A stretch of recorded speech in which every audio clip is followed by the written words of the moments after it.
on this computer. All right, everybody, thank you so much for showing up today. I appreciate it.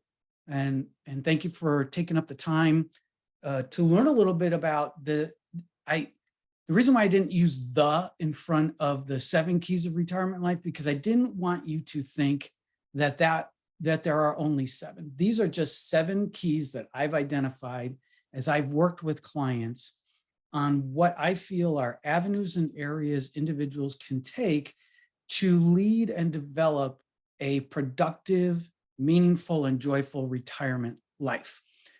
For those of you who might see me, if I'm looking like I'm looking away, I have monitors above me. So while I give the presentation, I may look away. So just ignore that as I go through it. So our workshop agenda today is, I want to tell you a little bit about me. I know some of you know me, some of you don't. So I want to give you a little bit of hint of who I am. I want to talk about the Infinity Lifestyle Design Program, give a quick overview on that, and then we'll dive into the 7 keys and how those 7 keys can be used to map out a post-career life. And then I'll wrap it up with any potential next steps that we can take and open it up for any Q&A for anybody that might have this information. So again, if you're taking notes, I'm intentionally going to go a little bit fast because I do have a lot to cover. Don't worry though, because you will get a link to be able to go back and review the presentation at your leisure. All right, so let me tell you a little bit about myself. I have been in 35 years in business development. That's just another word for sales, but I actually like business development better because sometimes people have a negative connotation about salespeople, justified. And so in this case, 35 plus years in business development. I have worked for sole proprietors, small companies, on upwards of Fortune 500 companies. So I understand the dynamic of working in a layered company, a large layered company, as well as a small, more simple company. I get the cultures of both. I've worked independently as a sales rep, and then I've led teams of over 40 people. So I know what it's like to be an individual, and I know what it's like to work with a team and to lead a team. I have always been fascinated by this idea of productivity and time management. Anyone who reported to me in my career would tell you that sometimes I thought it was an affectionate name. I was called the taskmaster sometimes because I was very much intense on working on productivity and improving performance by how people use their time.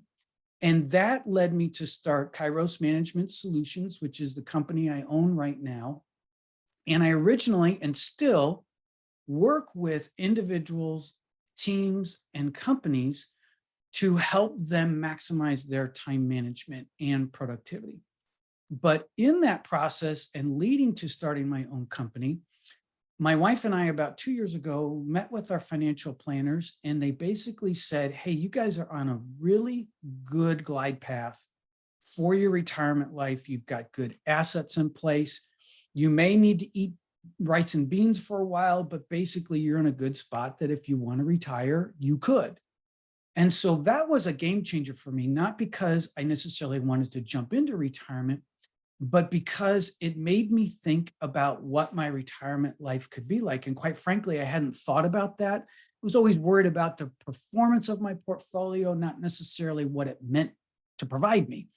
And so I dove into my own deep dive of my own post-career lifestyle using the time management and productivity techniques I use with Kairos Management Solutions. And it ended up, I came out with a system unintentionally. And I have a business coach, and the business coach is like, well, you love this subject matter. Why aren't you showing people it? And so that led me to start the Infinity Lifestyle Design Program, which I'll talk about in a minute. Also, I'm in the editing phase right now of a book that's due to come out next year called The Time Optimized Life. So if you all engage with me and hang out with me, you might just get a free copy, an e-copy, if you all behave yourselves. So not ready to offer that yet, but maybe later on. So that's a little bit about me. I'm also a certified professional retirement coach. When I wanted to go down the road of the Infinity Lifestyle Design Program, I took this certification. And so what I am not is, I am not a financial guru. This is not a stealth presentation for me to manage your money. I highly encourage you to find a professional, but what I'm there is to help you pull out what your lifestyle strategy is about and what you can do in your retirement life to make the most of the finances that you have accumulated. So that's me. That's me in a little bit of a nutshell.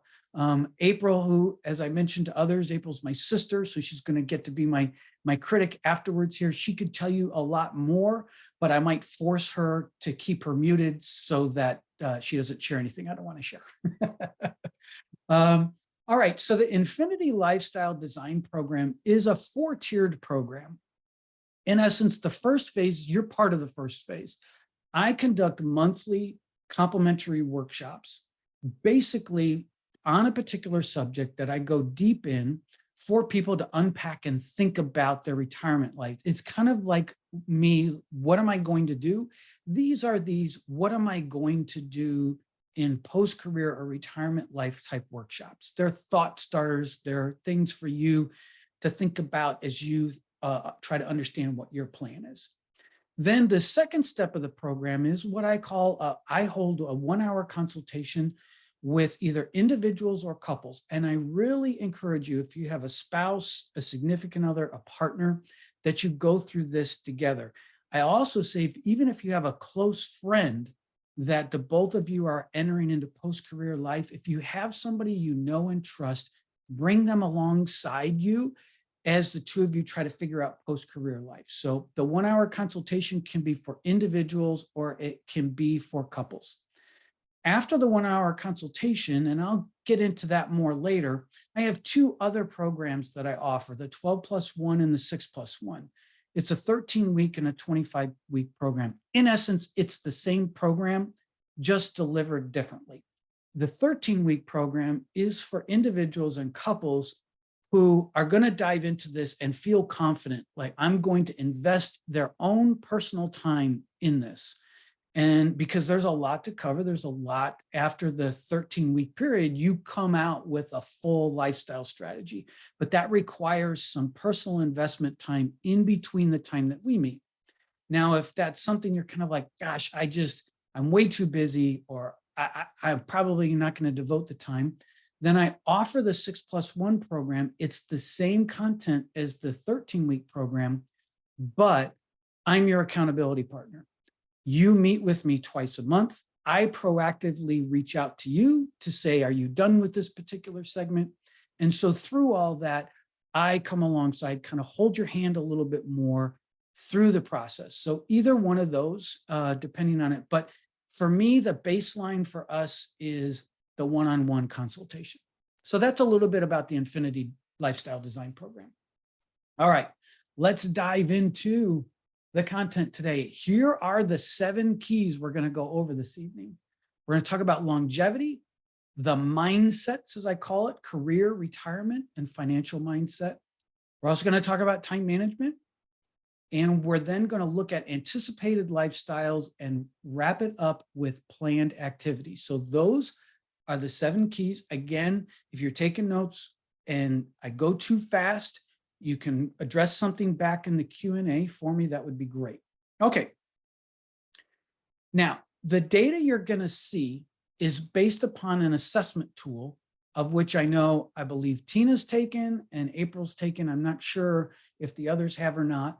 It's called the Retirement Time Analysis. And the RTA is the benchmark I use with my clients, which ironically, maybe not so much so, is based upon the 7 keys we're talking about tonight. It helps give me an idea of where individuals and couples are comfortable in their post-career lifestyle planning and where there are opportunities.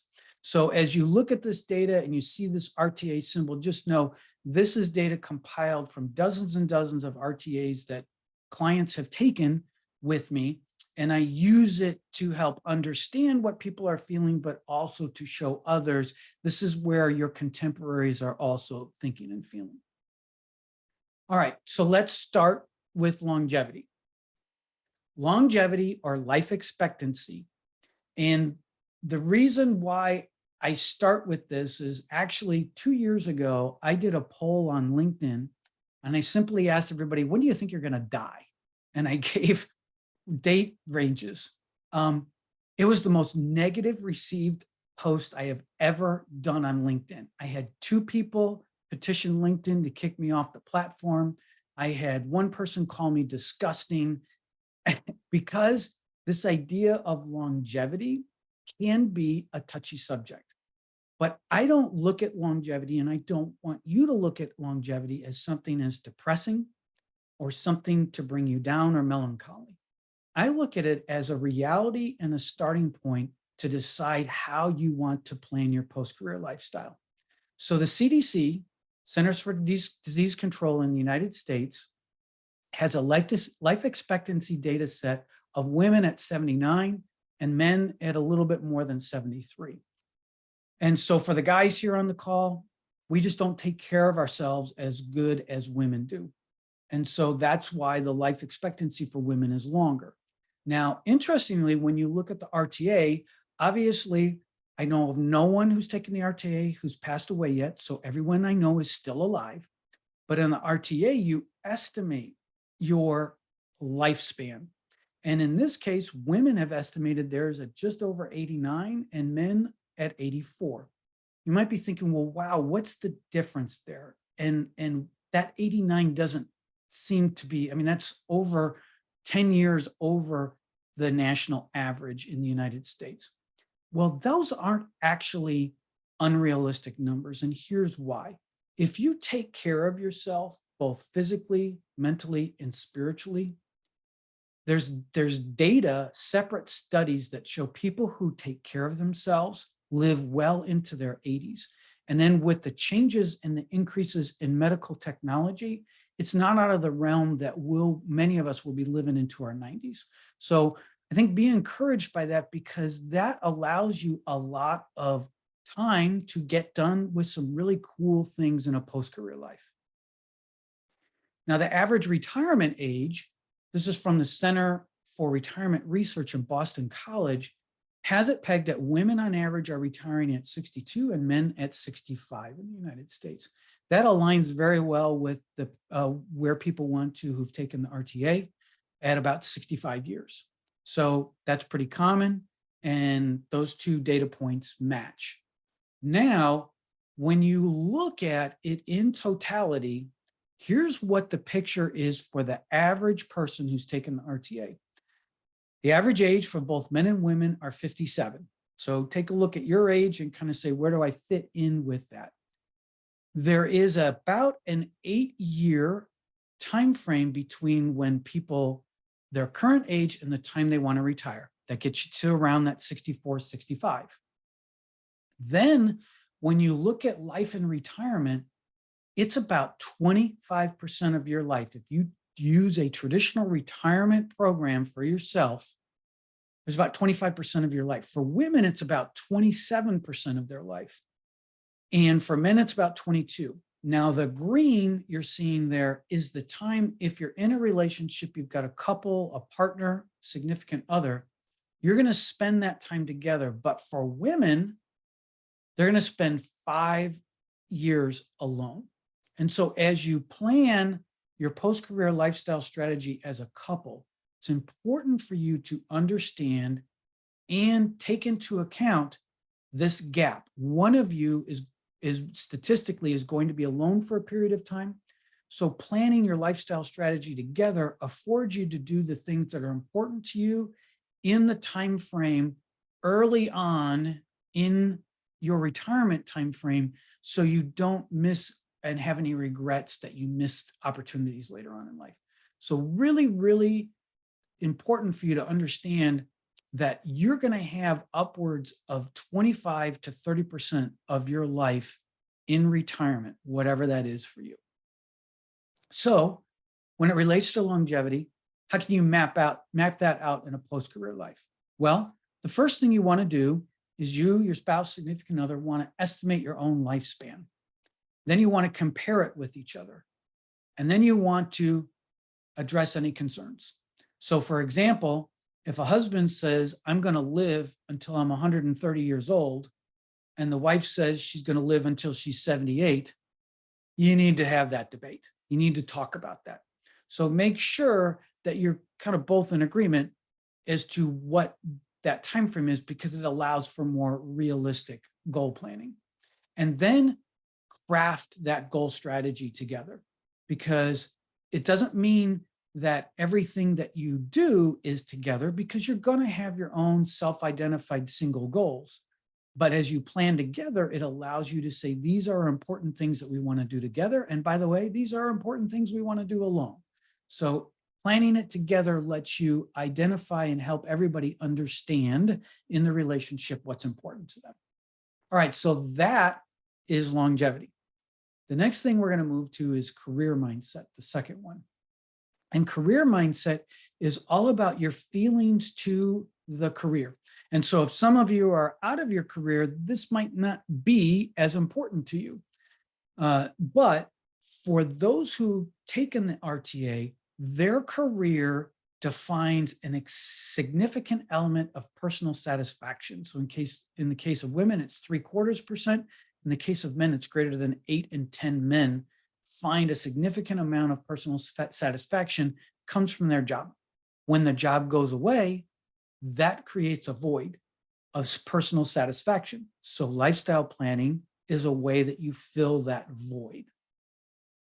When it comes to a career being the main fulfillment in life, about half of the respondents say, yeah, my career is the most fulfilling thing I do in my life.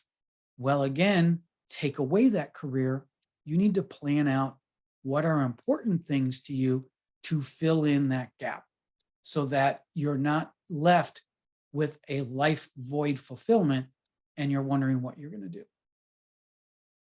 When it comes to being ready to leave a career, both men and women, just a little bit over a third, are ready to leave their career. Now, some of that is indicative of the average age being 57, and most people saying they're going to wait till they retire to 65.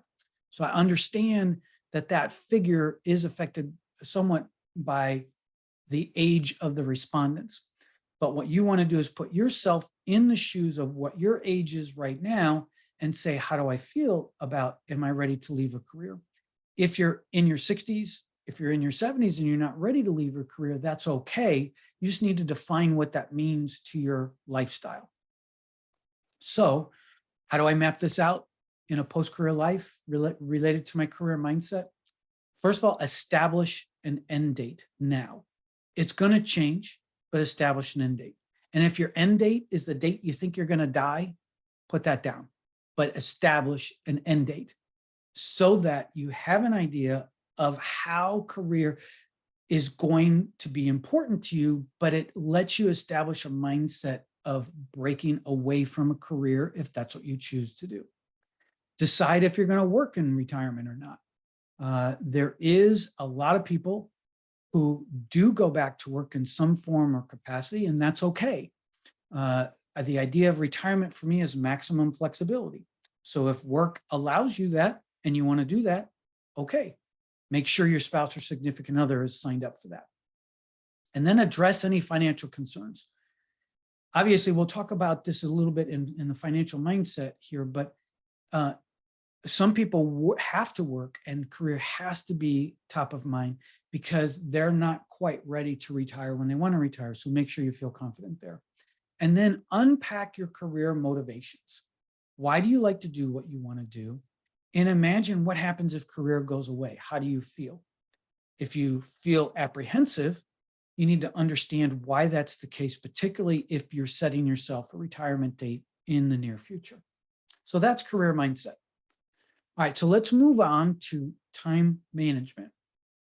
Time management, the first thing I do when I work with clients in the 6+1 or the 12+1 programs is we work out a life purpose statement, because the data from the RTA, when you ask people, do you have a stated purpose in life that's written down?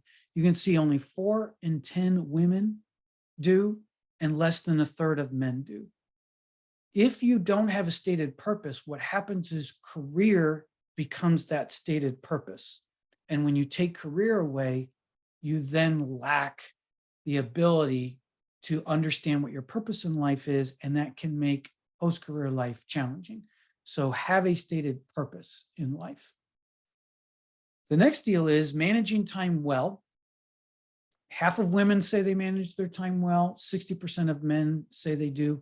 I'm going to say the men, sorry guys, but I think we're overstating that a little bit. The reason why is so much of what men do, and I get this from my time management side of the business, my Kairos side of the business, is that men have a tendency to structure their time management around work only, where women have a tendency to blend professional and personal more and juggle a lot more of that in the dynamic. So I think that's why there's the difference there. But there's obviously an opportunity for people to manage their time. And so if you manage your time well in a career now, doesn't mean you're going to do that post-career. And if you don't manage your time now in a career, you're really going to struggle post-career. So just be mindful of that. Then the next thing is, do you have long or short-term goals? And about 4 in 10 women do, and again, about a third of the men do. That goes back to the purpose statement as well. If you don't have goals set, particularly on the personal side, that will be a challenge for you when you head into a post-career life. So how do I map out this post-career life as it relates to time management? Establish a robust goal planning strategy from a life purpose statement down to short-term goals. Identify and improve in your poor time management areas. Organize the personal aspects of your life. Many people do, when they're heavy in their career, do a good job of organizing their career life, but then when they get home, it's just kind of like they want to turn that filter off. Well, you need to organize both and get used to doing that now so it flows into post-career life well. And then imagine life without a career. What happens today if I lose my job, whether I want to leave my job or I'm forced to leave my job? What would be my life without a career? And see how that feels and what that means. All right, so one of the things I did want to offer, and it'll be in the information with the follow-up, if you're like, I need to really dive deeper into my general time management, I'm going to offer you the opportunity to take the time management analysis. Again, this is where I work with individuals, teams, and corporations, but it's a great tool to help you unpack how well you plan, manage your tasks, how well you focus, what your organization like, and what your personal care. So again, don't worry, I will follow up with an email with this link for you. But if you're like, I need to understand what my general time management is like, this will be available for you to get a free summary report. All right, so we're halfway through. We've done longevity, we've done career mindset, we've done time management. Now let's talk about retirement mindset. So of those who've taken the RTA, again, about half of the respondents reflect on their retirement life on a consistent basis. And what I mean by reflect on is they think about, what am I going to do in retirement life? What's it going to be like? How are the things that I'm going to do? So you're trying to anticipate what this retirement life is going to look like. Now, only 4 in 10 of the respondents say they're going to enjoy retirement. And I take that as a personal challenge to me, that any clients I work with, to change that. Because you need to, and hopefully will enjoy retirement. Again, whatever that mix is, whether it's with work or without work, this can be some of the most amazing experiences in your life. So ask yourself, am I going to enjoy retirement in my mindset right now? Now, this sounds a little counterintuitive because when you ask, will you be content in retirement? Wow, almost 7 in 10 of both men and women say they're going to be content in retirement. So I kind of find it funny that, 40% only think they're going to enjoy retirement, 70% think they're going to be content. So I really try to unpack with folks, are you going to be content to be unhappy in retirement? Hopefully that's not the case. So what we want to do is to be able to make sure that you enjoy and are content in your retirement lifestyle. So how do you map that out to a post-career life? How do you have the right retirement mindset? Well, reconcile your retirement attitude. Just like I told you to reconcile your career mindset, reconcile your retirement mindset. How do I feel about it? How do I change if I have any negative feelings about a post-career life? What do I need to do to make that a more positive outlook? Determine what brings you value. What are the important aspects of your life, either that you want to accomplish or that you want to continue doing that you do now? Find flexibility. This is the ultimate statement for me for people who consider post-career life, whether it's work or not work. You want to maximize your flexibility. That to me is the ultimate retirement program.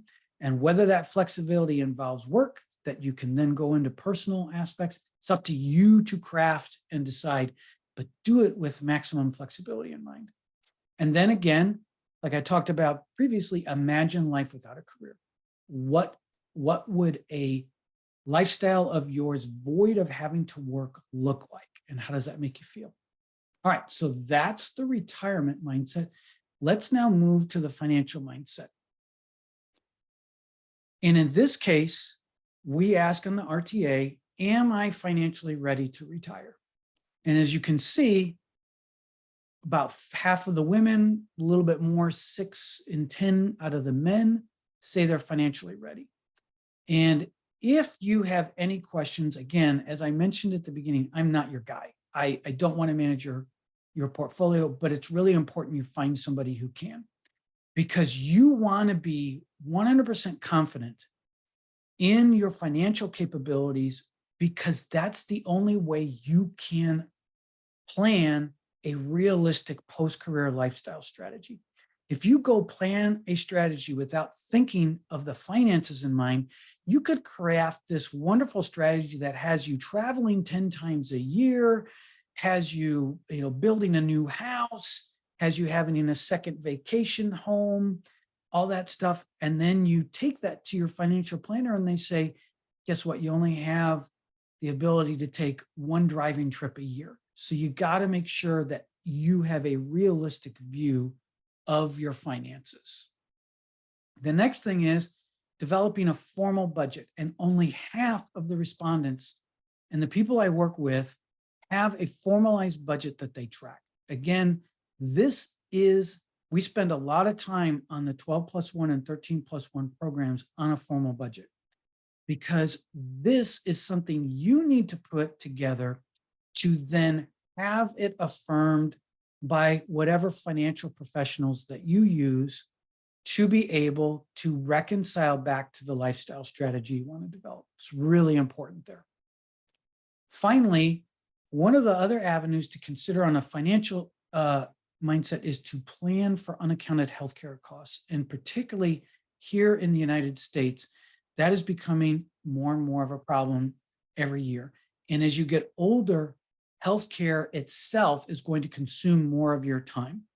So the idea of understanding the impact of healthcare costs and covering that with your financial planner to make sure you have enough flexibility in your financial strategy is going to be really important for crafting a successful post-career lifestyle strategy. All right, so how do I map out this financial mindset for post-career life? First of all, seek professional financial assistance. If you don't have someone today, please feel free to put it in the comments or to email me. I've got a couple of resources for you. 2 different approaches, but two firms I totally trust, 2 individuals who do a really good job. As a matter of fact, just to throw out there, one of them's April's financial advisor, and then one of them's my own personal financial advisor. So please feel free, if you don't have anyone, to reach out to me, and I don't get anything from these, by the way. I know there's no referral fees. I don't get any finder's fees for this. It's just something that's really important to me. If you're looking for someone you can trust, I've got a couple people you can interview. All right, the second thing is to create that formal budget, as we talked about. develop a healthcare strategy, and that is anticipating, leading into the fourth one, disruptive incidences. So for example, your financial strategy should include having to relocate if something happens. It should include economic challenges, like for those of us in the United States having to deal with high inflation right now. It should deal with a catastrophic medical instance of either one or both individuals in part of a partnership. And these discussions should be had with your financial advisors so they can run it through the financial system to ensure your current resources align with what that is. So that's the financial mindset. All right, so we've done longevity, we've done career mindset, time management, retirement mindset, financial mindset. Now let's talk a little bit about a different subject and approach, and that's anticipated lifestyle. So those who've taken the RTA, 87%, both men and women, so a high percentage, say they plan to be physically active. And that doesn't necessarily mean you're going to exercise. We'll talk about that here in a second. That just means you're not going to be a couch potato. You're going to be planning things that keep you moving, keep you doing different things, keep you being exposed to different environments in your life. So that's a really good, solid number, something that's encouraging with. And that's where I have a lot of fun with clients working through their activities list, as that's part of our strategy, because most people are ready and willing to be active and want to do different things. Now, second element is the importance of staying connected. What I mean by that is, what is your social network? Notice I didn't say social media. What's your social network? Who are those are you going to be engaged with to stay connected with? You really need to pay attention to that, because if you're in a career now, when you leave that career, your social network's going to drop in half. So the idea here is you're going to want to invest time and have it part of your post-career strategy of who do you want to engage with and continue to have relationships and friendships with. The second element, and aligns to this and parallel to it, is this idea of having an active social life. Again, about 70% of the women say they're going to have or have an active social life. It's a little bit less with men. A lot of that's tied to the fact that for me, for many years, a lot of my social connections came from my career. And when I chose to open my own business, it changed a lot, because a lot of that natural interaction with people I worked with went away. So you need to work at this, and you need to develop a strategy to have an active social life that keeps you in front of people. All right. So an anticipated lifestyle, how does that work out in a post-career life? Create a personal and formal personal care regimen. And as I mentioned early on, personal care involves three elements. It involves a physical, it involves mental, and it involves spiritual. Those three working together will help keep your body as active as physically fit, mentally, and spiritually fit as possible.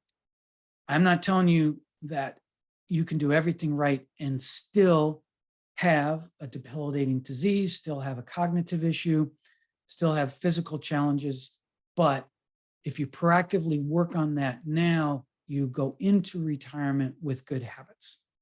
Complete a social network audit. And what I mean by that is, you look at the people that you interact with today and you decide, do I want to continue interacting with them?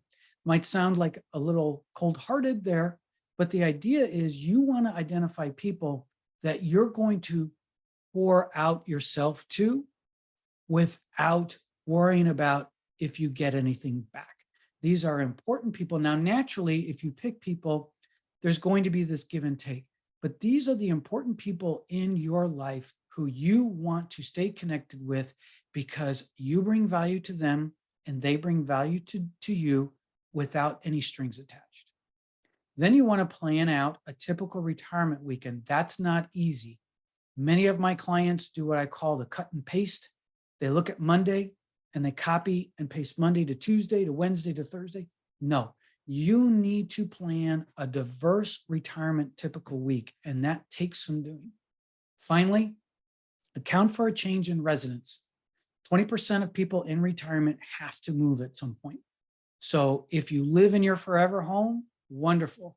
But keep in mind and do some digging about what would happen if you had to move from that location, because 20% of us will have to do that.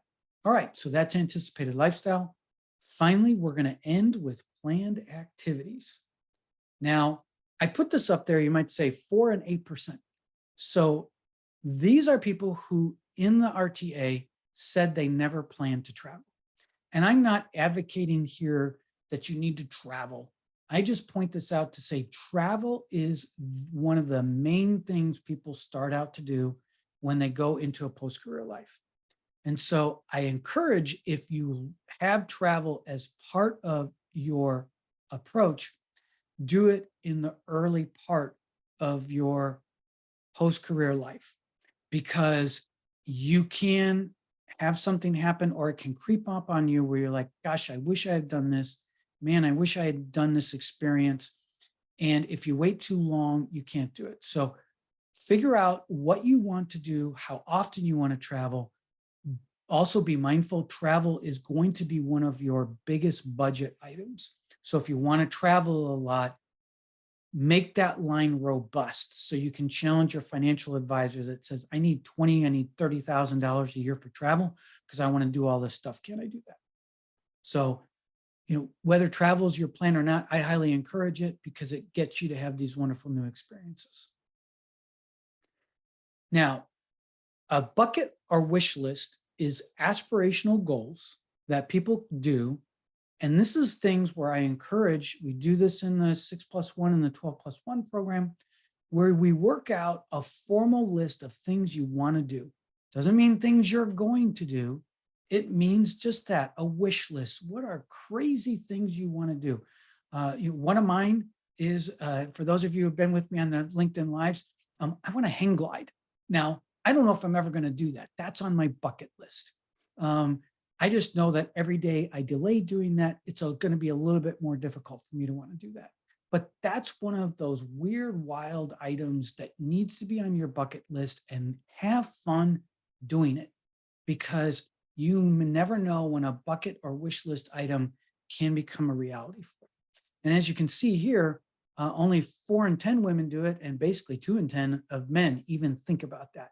That's something that makes you, from a planned activities standpoint, think outside the box. Now, this is where I talk about exercise.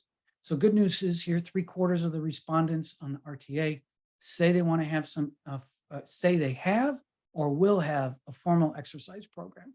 If you don't have one now, dive into doing it. You don't have to run a marathon tomorrow. You can creep, crawl, walk, run into a exercise program that works for you, but you want to be proactive about it, because you're going to want to be proactive about it in post-career life. You don't want to wait to be reactive if something happens. So have a robust exercise program. All right. So on the planned activities aspects, how do we map out that post-career life? Have a travel strategy. Think about what that is. Talk to your spouse or significant other. Explore formal hobbies, continuing education, and volunteering. These are great ways for you to give back of yourself, particularly if you've got a lot of knowledge to offer others. This is a great time to do that. It's a great time to explore a lot of hobbies. There's a client of mine, the husband is building his workshop and plans to do furniture in retirement. He's got all kinds of things laid out there.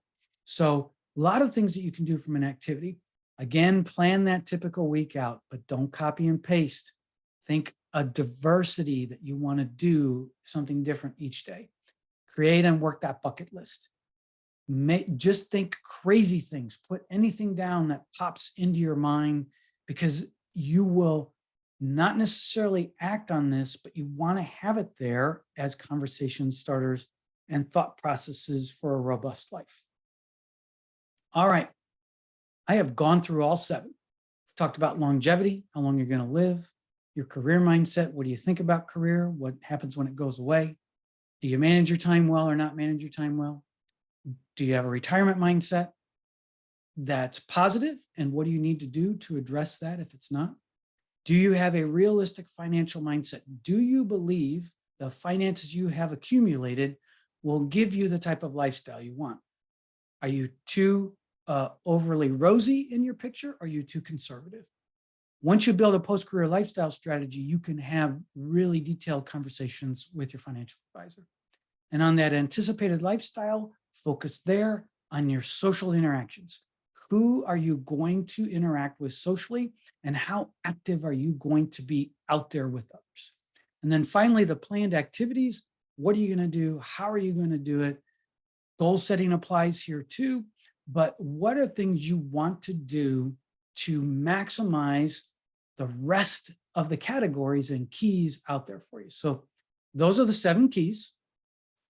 Now, bear with me here, because let's talk about potential next steps and what that means. So potential next steps are, I mentioned the 1-hour consultation. So if this was valuable to you and you're kind of like, yeah, you know what, I want to talk to Dave about next steps. So this is the next step. And that's where you, and if you have your spouse, partner, significant other, or close friend, both of you will take the retirement time analysis and get back the detailed report. And if this is a couple or a partnership, you also get the couple's time analysis report. And that compares the two of you, shows where you align and where you're different. So it's a fun report. This eye-opening for my clients. Sometimes I chuckle with some of the reactions that I get from spouses when they're like, what do you mean you think this way? Or you think I think this way. So that can be a lot of fun. And then also you get a retirement life questionnaire. It's a supplemental resource. So as you go through and read your retirement time analysis, it allows you to either verify you agree with what the report says, and allows you to jot down your own thoughts and notes about it. So those are the resources. And then the preparation is twofold. Your preparation is to read the report and to work on the exercise. My preparation is I take a look at both your individual and your couple's report, and I come up with recommendations for you, 2 to 3 recommendations about what I see based upon the report as jumping off points for you to plan your post-career life. And then what happens a week afterwards, so once you commit to the meeting, I don't allow you to have our Zoom meeting for at least a week, because I want to give you time to digest the reports and to give you time to work on the exercise, the worksheet. But a week or so later, we will then meet via Zoom like this, whether individually or with a couple, and we'll go over the reports and the findings from the RTA and the couple's RTA. We'll walk through your retirement life outline questionnaire, where I'll answer any questions that you have related to that, and how that ties back to the retirement time assessments. Then I'll give you at least 3 key areas that I'll recommend that you focus on as it relates to that. And then from that, once we're done with that, we'll talk about what the 6+1 and the 12+1 programs are. But I really don't even want you to go down that road until we have this one-on-one consultation, because you need to know, and trust me, it's not like you're going to share deep, dark secrets of yourself, but you are going to share personal aspects of yourself. And I want you to be able to make sure you can trust me and that you're comfortable working with me. All right, so what does this look like from a cost standpoint? To do the 1-hour consultation, whether it's 1 or 2 of you, it's $97. I charge the same regardless if it's an individual or a couple. It's a $253 value. And what do you get? You get 2 RTA reports, you get the CRTA report, you get up to 2 questionnaires, and you get the consultation, all for $97. And again, I want to make it as economical as possible, because I really want to use this as an opportunity for you to have the foundation. So if all you do is this, you're going to walk away with a really good idea about what it is your strengths are for post-career lifestyle planning, or you're going to know your opportunities, and you're going to know what your spouse, partner, or significant other is feeling. So you'll get information and the link will come to you again in the resources. So again, feel free to explore that page a little bit more because it's a page on my website so you can understand what that is. So follow up. This is what I owe you. So I'm going to send you a link to this presentation so you can go back and look at it again. I'm also going to send you the link to the 1-hour consultation. I'm going to send you a link to take the RTA to get a free summary assessment. So if you're kind of like, I don't want to do the consultation yet, but I'll take Dave up on that free assessment. I'll send you that assessment. You'll get that. It's a 4-page version of the 12-page report you get if you do the consultation. I'll also send you the link to take the time management analysis that I talked about earlier in the time management portion. Again, you'll get a free summary assessment there as well for you to kind of figure out how am I doing generally in my time management. And then I'll also include a link because if you're like, wow, he covered a whole lot here. I don't know. Let me think about this. And if in 3 days from now, I got a question, there'll be a link for you to go ahead and book a virtual coffee with me so we can have a quick conversation. I can answer any questions that you have about anything you've had here today. So that will come within the next 24 hours to anyone who's registered for the event. And then finally, you'll receive a link to next month's workshop. It's going to be titled A New Beginning, Not a New Worry. So what we'll do in that one is we're going to look at the most common things people worry about in retirement, and we'll give those to you with solutions to help you maybe address those. So as you go into retirement, there could be some less things to worry about. And that's going to be on July 13th. Again, at the 7 o'clock time frame here. So I have said a whole lot now. And I wanted to stop for a second here and ask, does anyone have any questions?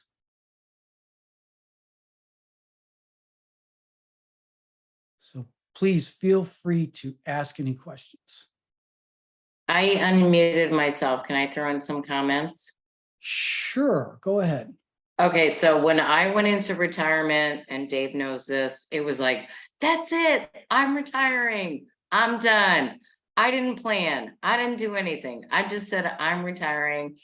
And that's kind of what I did. But when Dave sent me the assessment, it was like, whoa. I was like, okay. I was like pretty shocked at the results, and he gave me the 1-hour consultation, and it was really great. Like the advice he gave me and things to move forward. I've been retired now 2 years, so I'm still a little willy-nilly, but it was great advice. And even though